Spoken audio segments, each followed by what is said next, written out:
Asas keluarga bahagia, ada kebahagiaan tersurat, ada kebahagiaan tersirat. Pertama, tersirat, bukan keluarga bahagia mestilah berlandaskan kasih sayang. Tanpa kasih sayang sebuah rumah tangga akan terumbang ambing. Kedua, ada sikap tolak ansur dan memperbanyakkan kesabaran. Ketiga, menjalankan amanah dengan penuh ikhlas dan tanggungjawab. Dan keempat, mewujudkan pergaulan yang baik, jauh dari sebarang kemungkaran, kemaksiatan, penganiayaan dan kezaliman. Ada keluarga boleh biar keluarga dibuat maksiat, ada suami boleh biar. Isteri, anak-anak pakai pakaian yang mencolok mata. Dia bukan jolok tau, mencolok mata menurut Kamus Dewan Bahasa dan Pustaka edisi yang keempat. Pakaiannya terbojol sana, terjojol sini, terdedah sana, terdedah sini, dan suami tak rasa apa. Itulah lelaki yang paling dayu sekali sebenarnya. Dia biar anak-anak dia pakai baju-baju yang menyusahkan orang lelaki ni.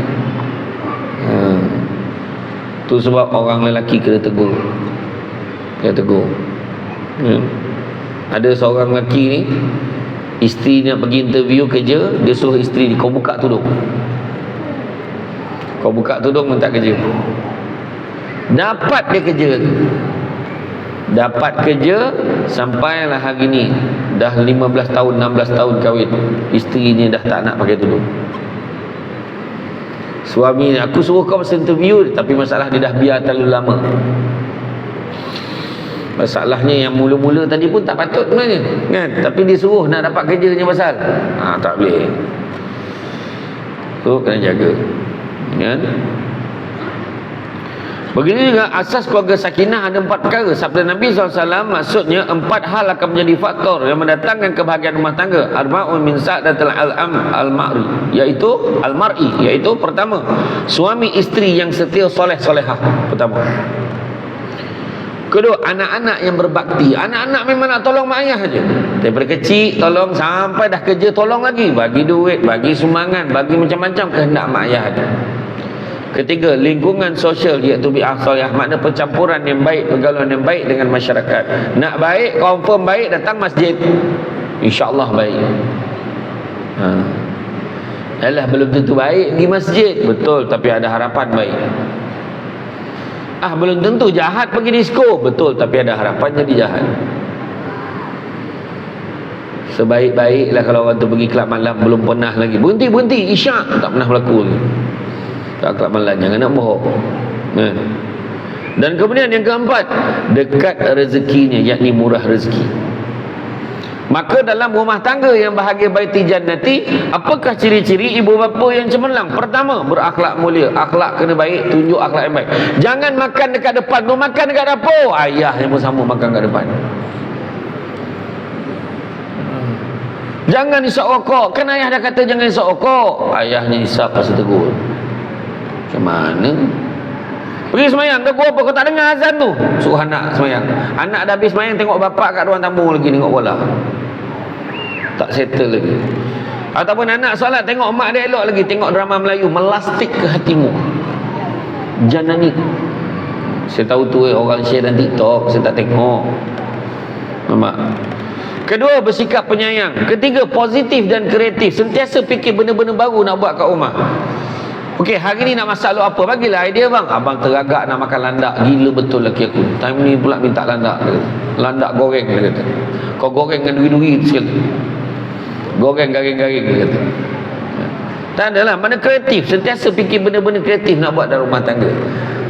Surprise. Wah, tiba-tiba dia kumpul adik-beradik dia buat hari lahir untuk suami dia. Terkejut suami dia, meninggal terus. Contoh, tak biasa kena surprise. Contoh lah kan. Dan begitu juga menjadi teladan yang baik. Biarlah mak ayah jadi teladan yang baik untuk anak-anak. Tegas dalam mendidik anak-anak, terutama dalam bab solat, dalam bab menegakkan agama ni kena tegas. Kemudian menjaga keselamatan keluarga, sentiasa memohonkan kebahagiaan keluarga, sentiasa jaga maruah diri dan maruah keluarga. Sebab tahu kalau jadi apa-apa, ada benda-benda terbabit kita dengan benda-benda yang tidak baik, maka yang terjejas turut sama adalah keluarga kita. Mendengar dan menerima pendapat anak-anak, tenangkan diri, luangkan masa bersama dengan keluarga. Siapa nak tenang diri, luangkan masa dengan keluarga, insya-Allah tenang. prihatin terhadap keperluan ahli keluarga, berkomunikasi dengan baik dengan ahli keluarga, merancang pengurusan kewangan dengan baik dan bijak. Lagi apa lagi? Memiliki kecenderungan kepada agama. Sikit-sikit hal agama. Jom pergi dengar ceramah. Jom pergi dengar ni, ada ni ustaz-ustaz ni datang dekat sini, jom pergi dengar ramai-ramai. Pergi, kecenderungan dia pada agama. Yang muda menghormati yang tua.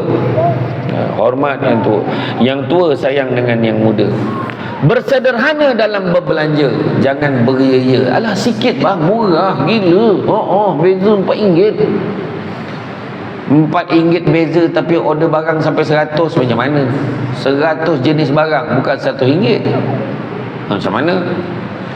Berlemah lembut dalam pergaulan. Nabi aja, isteri kamu adalah pembantu dan teman yang setia. Berikanlah apabila hak kamu telah disempurnakan, maka berikanlah hak mereka, makanan, pakaian, dalam suasana kasih sayang. Nabi kata, bukan bagi je, bagi dengan kasih sayang. Sedilah terima duit belanja pada bulan ini, I love you, macam tu. Kalau boleh kan. Orang lelaki wajib bagi nafkah pada isteri dia. Macam mana pun dia kena utamakan isteri dan anak-anaknya. Seorang suami dalam bab nafkah, faham betul-betul, dalam bab nafkah suami kena utamakan anak isterinya dahulu, baru ibu dia. Dalam bab nafkah, sebab ibu dia ada suami dia. Kalau suami dia dah meninggal, habis macam mana ustaz? Saya kalau bagi isteri anak saya, mak saya tak cukup, macam mana? Patut kau fikir sebelum kahwin. Tapi insyaAllah kebanyakannya kalau dijaga, ada rezekinya. Jaga. Sebab orang lelaki kena hati-hati. Kadang-kadang dia tak bagi kat isteri dia bagi kat mak dia je. Lepas tu isteri pula tak reda, suami berhutang dengan isteri. Hati-hati. Berlemah lembut dalam bergaul, jangan kasar-kasar, jangan menjoget-joget, jangan. Hubungan antara suami harus atas dasar saling mengharapkan, seperti pakaian dan memakainya. Hunna libasul lakum wa antum libasul lahunna. Surah An-Nisa ayat 187.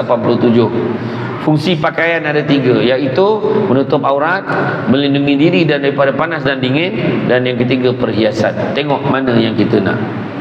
Maknanya dalam keluarga tiga-tiga kena ada: tutup aurat, lindungi diri dan dari keluarga, dan begitu juga sebagai perhiasan. Itulah dia akhlak yang baik, itulah perhiasan yang baik. Dan suami isteri harus bergaul dalam pergaulan yang makruf. Jangan bergaul dalam keadaan yang tidak sihat. Kadang-kadang bergaduh, mencarut-carut, maki hamun, kepala bapak semua keluar. Suami isteri, bayangkan, jangan macam tu. Tunjukkan akhlak yang baik. Marah boleh marah, tapi cara kita marah. Firman Allah SWT yang bermaksud, dan bergaulah dengan mereka menurut cara yang patut. Jika kamu tidak menyukai mereka, maka bersabarlah, kerana boleh jadi kamu tidak menyukai sesuatu, padahal Allah menjadikan kebaikan yang banyak padanya. Itu Nabi ajar. Tengok benda-benda yang baik yang ada pada pasangan kita. Kemudian suami isteri secara turut menjalankan masing-masing kewajipan didasari keyakinan bahawa yang menjalankan kewajipan itu merupakan perintah Allah Subhanahu wa taala. Kemudian yang ke-8, semua anggota keluarga seperti anak-anak, isi keluarganya perlulah beriman dan bertakwa kepada Allah dan Rasulnya, saleh-salehah. Artinya hukum-hukum Allah dan agama Allah diimplementasikan dalam pergaulan rumah tangga, semuanya diamalkan sebagai cara hidup. Kemudian rezekinya selalu bersih dari yang diharamkan oleh Allah. Itu juga tanda-tanda keluarga yang bahagia. Kemudian 10, keluarga, anggota keluarga selalu redha terhadap anugerah Allah yang diberikan kepada mereka. Kalau sikit dia syukur, kalau banyak pun dia syukur. Kemudian untuk mewujudkan keluarga sakinah mawaddah warahmah perlu melalui proses yang panjang dan pengorbanan yang besar. Pilih pasangan yang soleh solehah, yang taat pada agama, dan kedua, pilihlah pasangan yang mengutamakan keimanan dan ketakwaan daripada kecantikan. Itu yang dipentingkan, bukan kecantikan. Pilihlah pasangan keturunan keluarga yang terjaga kehormatan dan nasabnya. Dan begitu juga niatkan saat menikah untuk beribadah pada Allah SWT dan untuk menghindari hubungan yang dilarang oleh Allah SWT. Dan begitu juga suami perlu berusaha menjalankan kewajipan sebagai seorang suami dengan dorongan iman, cinta dan ibadah. Dan begitu juga isteri juga berusaha menjalankan kewajipan sebagai isteri juga dengan dorongan ibadah. Niatkan kerana Allah, bahagialah hidup. Suami isteri saling mengenali kekurangan dan kelebihan masing-masing.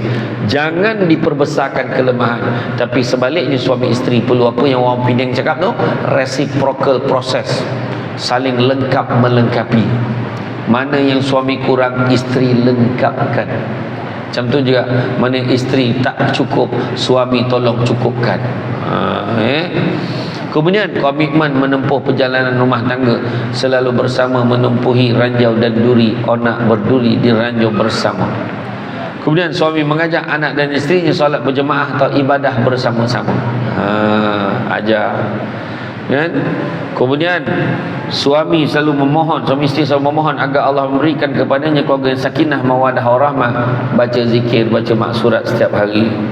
Kemudian suami secara berkala mengajak isteri dan anak-anaknya menziarahi saudara mara dan melihat tempat tu. Kadang hari ni mak ayah balik kampung, anak-anak tak nak ikut. Kadang-kadang boring lah balik kampung, tak nak lah, nak duduk rumah, duduk pekan. Bahaya keadaan. Sebab yang paling penting, kalau kita dah ajar anak kita bersilaturahim, katalah kita dah meninggal dunia, kita dah tak ada apa-apa, anak-anak masih meneruskan lagi legasi itu, tetap berziarah, tetap menghubungkan silaturahim. Sebab itu peranan yang kita tinggalkan pada keluarga kita. Begitu juga saat menghadapi musibah dan kesusahan, selalulah mendoakan yang baik-baik, selalulah berbincang untuk menyelesaikan masalah secara bersama. Anggota keluarga cepat-cepatlah memohon perlindungan daripada Allah SWT daripada keburukan nafsu amarahnya. Maka sama-samalah kita memperbaiki hubungan suami isteri dan anak-anak. Kita perlu saling kasih mengasihi, bantu-membantu, saling bertolak ansur dalam perkara yang berlainan pendapat ataupun pandangan. Masing-masing perlu jaga adab-adab sopan dalam keluarga yang sedang dibina, supaya mendapat rahmat dan kasih sayang Allah SWT dan melahirkan keluarga yang sakinah, mawaddah, warahmah. Jadi tuan-tuan muslimin, saya faham cara tenung mata kalau dah tak berganjak tu, saya faham sangat. Itulah salah satu signal suruh saya berhenti. Dan kalau saya teruskan, ada kemungkinan berlaku peperangan saudara dan sebagainya. Jadi tuan-tuan dan perempuan sekalian, apapun yang paling penting, pembinaan rumah tangga ni bukan satu perkara yang datang tiba-tiba. Boleh tanya ni orang-orang lama yang ada, tanya, bukan tiba-tiba nak bina rumah tangga apa yang ada pada hari ni. Semuanya adalah merupakan proses. Daripada proses sikit-sikit akhirnya dapat terbentuklah keluarga yang bahagia. Jadi kena sabar dalam keluarga, sabar, syukur, percaya pada hikmah, redha dan juga ikhlas. InsyaAllah berbahagia di dunia dan di akhirat. Tuan-tuan dan puan-puan dirahmati Allah sekalian, cabaran hidup rumah tangga hari ini tak sama macam dulu. Rumah tangga hari ini disulami dengan cabaran-cabaran media sosial. Kan? Dilihat keadaan di sini, dilihat keadaan di sana, kemudian berlumba-lumba nak share kedudukan seolah-olah dia yang paling bahagia dalam dunia ni. Kan? Lepas tu ada pula orang tengok, wah tak puas hati, berlawan pula, penyakit-penyakit ain berleluasa. Dan kemudian datanglah doa-doa yang tak baik untuk orang lain. Itu yang kita tak nak. Belajarlah untuk hidup seadanya. Dunia ini sementara sifatnya, apatah lagi yang ada di dalam dunia. Beribadahlah dengan bersungguh-sungguh, bawa keluarga kita ke arah yang diridai oleh Allah SWT. Mudah-mudahan Allah melindungi keluarga kita, berbahagia di dunia dan di akhirat. Dalam surah Asy-Syura ayat 20 Allah Ta'ala ajar apa? Barang siapa yang mengejar keberuntungan akhirat, nescaya kami akan tambahkan keberuntungannya itu. Namun barang siapa yang mengejar keberuntungan dunia, nescaya kami akan berikan sebahagian saja daripada keuntungan dunia itu, dan takkan ada satu bahagian pun untuknya di akhirat kelak. Jadi yang kita nak kejar adalah akhirat. Kejar akhirat, dunia pun dapat. Kejar dunia dapat sikit, akhirat langsung tak dapat apa. Maka jadilah kita manusia yang sangat rugi. Jadi tuan-tuan dan cukup sekadar itu. Kan? Mudah-mudahan walaupun sedikit, sama-sama kita amalkan, kita sebab panjangkan kepada yang lain. Rumah tangga hari ini, sebenarnya saya maklumkan di awal tadi, cabaran dia sangat besar. Tapi cabaran tu macam mana pun Nabi dah bagi dah guideline. Dan barang siapa yang berpegang kepada keduanya, nescaya dia tidak akan tersesat selama-lamanya. Itu janji Nabi beritahu kat kita. Pegang pada Quran, pedang pada sunnah, insya-Allah bahagia dunia akhirat. Tuan-tuan dan puan-puan sekalian, bak kata orang cantik dipandang rumah penghulu, kayu tu okey dari papan, alang-alang menuntut ilmu, sebutir pasir kembang kalah menjadi intan. Tenang-tenang air di laut, sampan kolek mudik ke Tanjung, hati terkenang mulut menyebut, jasa baik pihak masjid menjemput, rasa nak junjung. Itu saja daripada saya.